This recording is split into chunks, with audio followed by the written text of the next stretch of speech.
Djebbari. Monsieur le ministre, où qu'il réside sur notre territoire national, ce n'est pas aux usagers des transports publics de régler la note du Covid-19. C'est un fait, la pandémie et les mesures adoptées, utiles pour protéger les Français durant le confinement, ont causé une forte chute de ressources qui financent d'ordinaire les transports publics.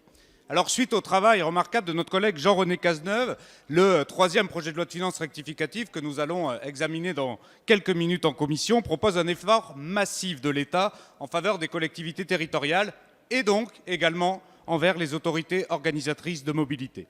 C'est un soutien inédit. Il permet de compenser les pertes de recettes fiscales, dont le versement mobilité. Aujourd'hui, la situation financière d'Île-de-France Mobilité s'avère critique.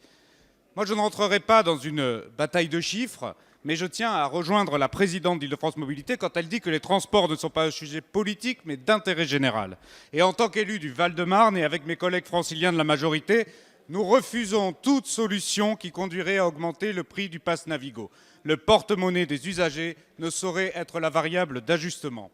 C'est pourquoi nous proposerons, par voie d'amendement, que l'État compense Île-de-France Mobilité au même titre que les autres AOM, via un acompte de 425 millions d'euros, qui permettra à parer à l'urgence, et ce, dès la promulgation de la loi. Si notre amendement est adopté, les transports franciliens pourront continuer à circuler normalement dans les mois qui viennent, sans qu'il soit nécessaire d'augmenter leurs tarifs. Procédons par étapes.